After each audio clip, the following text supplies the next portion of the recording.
Good afternoon, ladies and gentlemen. Welcome to the Commission press room. We are today, Thursday, the 24th of January, Infringements Day. So before midday, I would like to welcome Commissioner for Employment, Marianne Thyssen, who came for a midday statement on one of the most important decisions of the day, the Austria decision on children indexation. So without further ado, I'll give the floor to the Commissioner, who also agreed to take a couple of questions after her initial remarks. Commissioner, you have the floor. Thank you. Ladies and gentlemen, indeed, the Commission has opened an infringement procedure against Austria for introducing indexation of child benefits and family tax reduction.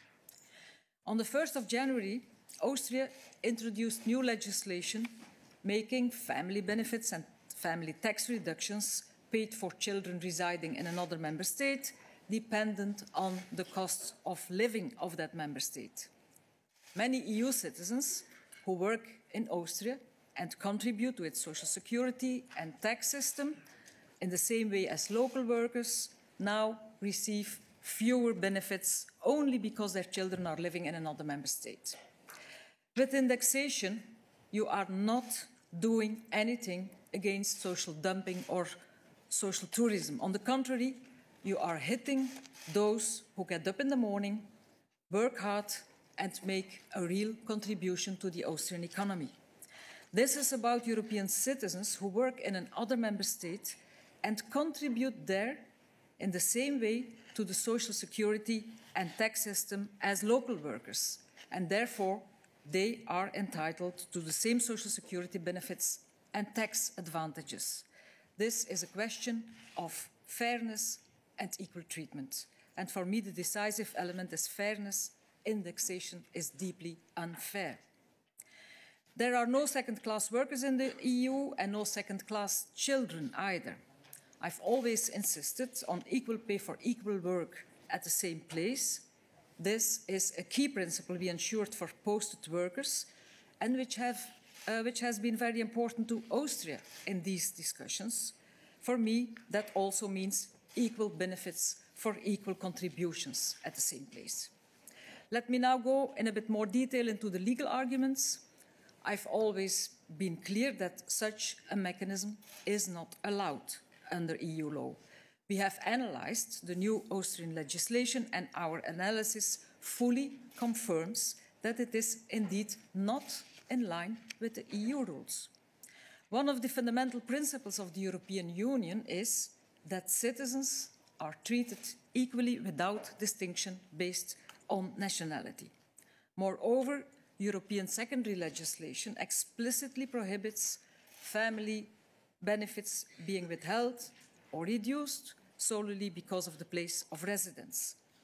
The fact that a given member state has a lower cost of living than Austria is of no relevance for a benefit that is paid out as a lump sum and not linked to the actual expenses for maintaining a child. I am also well aware of the peculiarities of the Austrian system, namely that a big part of the benefits is financed by employers, but this is of no relevance for this case. Employers pay the same amount of contributions for their employees regardless of their nationality or the place of residence of their children. If we open the door to indexation, the question is what will be next? Allow member states to reduce pension rights when workers retire to member states where it's cheaper to live? In our union, such measures are never a zero-sum game, where one side wins and the other side loses. Don't forget that Austria is among the member states that benefited most from all stages of EU integration. Overall, the Austrian GDP increased by 0.5 to 1 percentage point every year, and this also thanks to the labour mobility. I strongly believe that mobility needs to be based on clear, on fair and enforceable rules. It benefits Austrians, Slovaks, Germans, Belgians and other EU citizens alike by protecting their social rights when they are on the move. I'm all for fairness and fighting abuse. This is the core of our 2016 proposal updating EU rules on social security coordination, and I am glad that under the Austrian presidency we managed to get the European Labour Authority on track.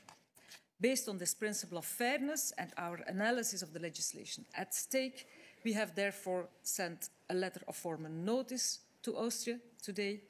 Austria now has 2 months to provide a response.